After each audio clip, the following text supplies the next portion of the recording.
what's the kind of half-life of these sites, how much newness is introduced. So there's something very important about the notion of the web as an evolving structure, not just understanding its structure once and for all, but how does it evolve? And in fact, we've identified this as a key area for research in the web. The dynamics of the web was actually an area that was touched on in the communications of the ACM article that Jim was the first author on. And because the question that we actually realized was, in many cases, the web is changing faster than our ability to observe it. That's difficult for an emerging science. How do you instrument the web or measure it at all? And in fact, it isn't just a challenge of the technology available or the methodologies available. It's actually, who do we make our partnerships with? Because who actually can index the web at this scale to answer the questions we need asking? The work we saw earlier on was in part supported by Yahoo Labs. That's an interesting point. So how do we analyze and identify patterns? How do we analyze the changing structure of the web? And what sorts of research alliances will we need to make? Again, not picking on any company in particular, but it's interesting to note, how will we do some of these experiments? Can we, as academics, do all that is needed, or will we, as industrial research labs, need to make common purpose? I was just struck by the fact that back in November, a very interesting paper appeared in Nature. And this, you may have seen this, some of you may have seen this. This was a very interesting piece of work reported based on the Google Trends tool set.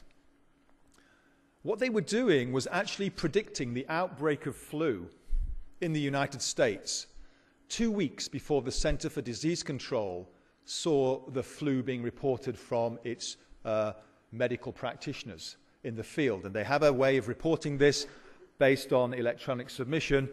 But Google could actually measure the search terms being applied when and where, and could produce a model fit to those search terms that showed remarkable accuracy with regard to the actual outbreaks. And here we can actually see the actual peaking and their prediction for the model.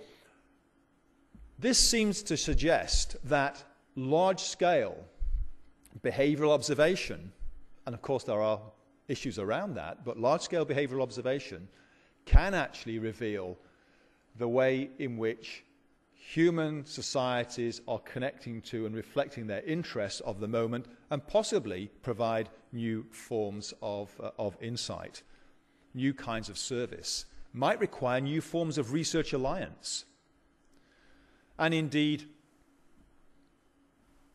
direct access to that data. Okay.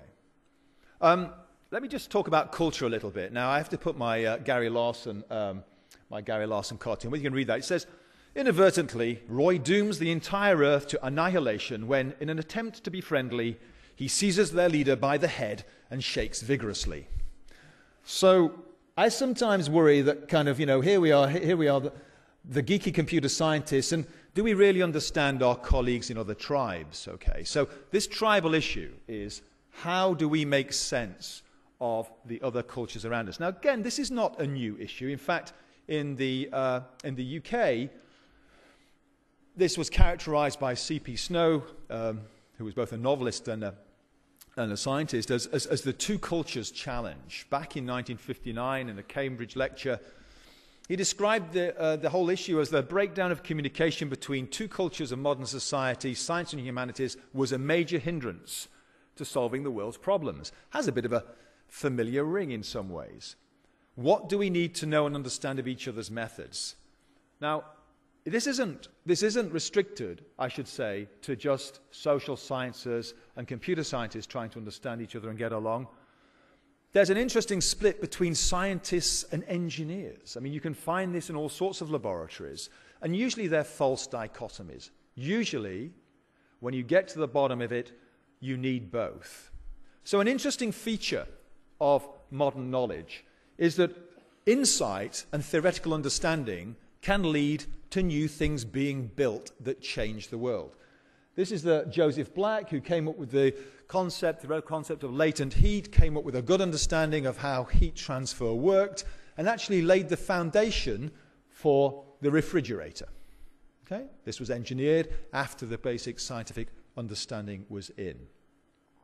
These characters may be more familiar to us, Page and Brin. Their analysis of link structure using eigenvector analysis, a whole range of linear algebra methods, was a level of deep insight about how links could be prioritized, but they had to do some pretty nifty engineering along the way to allow those computers to network, to be cost effective, to actually allow them to process the billion by billion matrices that they needed to harvest. So you never have science without the engineering, and engineering without the science in real social human context. There's a mutual dependency. And one of the things that we observed in trying to make sense of web science was this process in building the web where typically an issue arises. This is the so-called web science cycle. For example, in Google's terms, search engines, it was you can't find stuff. There's so many pages on the web you can't find it. Then a piece of insight that, you know, rather than just counting the frequency of words, maybe we can think about the links people make as being important. So links from important places that link to a place might be an important place.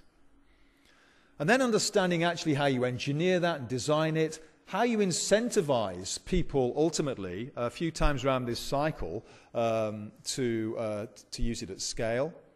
If you succeed with something like an understanding and a technology here, it may scale very large, as we know the Google phenomena did. And at the point at which it gets very large, do we have to then re-understand the